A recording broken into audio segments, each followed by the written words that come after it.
Cái này con trai à? Vâng. Không mà quần nó nó rét. Em bé thôi. Em kia được mấy tháng rồi? 3 tháng. 3 tháng á? Ê, Thôi cho thằng này cái nó bé. này, thằng bé kia mang em vào đây cho cái.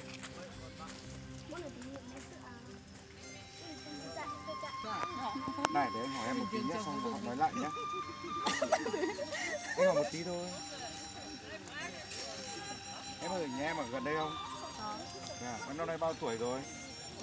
16 tuổi. Em lấy chồng năm bao tuổi? 13 tuổi. Em có mấy đứa con rồi? 2 đứa con. Wow, thế à?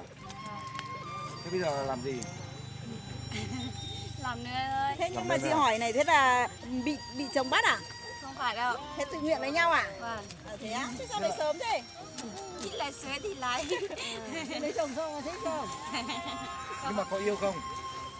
Không Hay là yêu bố đâu. mẹ gả cho?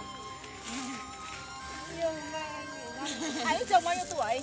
13 tuổi. Chồng 13 á? Chồng thì Bây giờ chồng 16 tuổi rồi. À thế hai vợ chồng bằng tuổi nhau gì?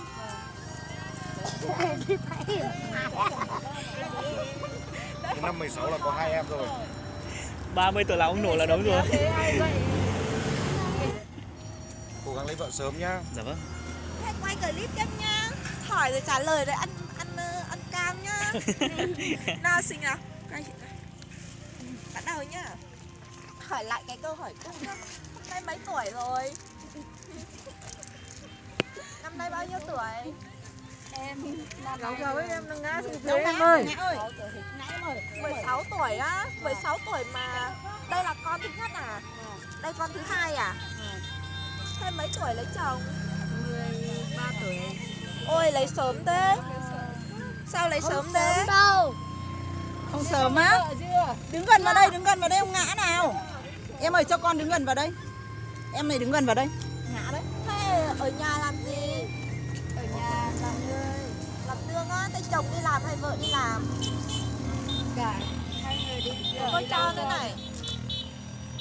Cả vợ cả chồng đi làm á. Thế lấy chồng sớm có thích không? Sẽ là phim mình lái mà.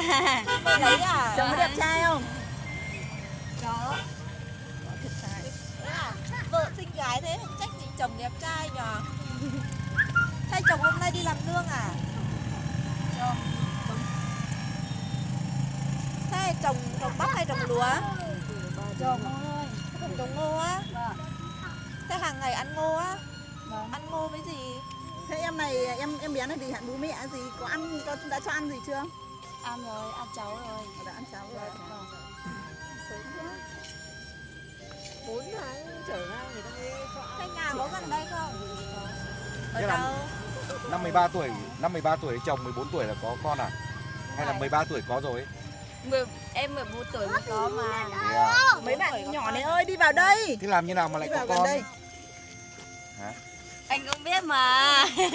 Không biết anh mới hỏi, bọn anh kiểu khác. Do là không có điện. Không có điện. Do trên nhà em có điện chưa? Rồi em ơi nó ướt gáo nó lạnh nó. À. Thế là tại nhà không có điện, không có tivi đúng không? Nhà có tivi chưa? Chưa. Đấy, thế là chồng không có cái gì xem, cứ mang của vợ ra xem Thay xong là cho nó nó ra bộ từ quần nữa đúng áo không? ướt thì nó lạnh nó. Quần mà không mặc nữa là lo áo ướt. Đấy, hôm vừa rồi anh quay TikTok như này đấy, mà bị đúng là cột này luôn. Thế là bị khóa luôn cái TikTok, khóa luôn. Nó bây giờ có Sao mặt thế? trẻ em Anh là quay một nó thằng có- bé như này cứ chuồng treo cột điện, cột này thôi, thế bị Em khóa. ơi đứng gần vào đây. Sao rồi nó trái thì nên phong hậu.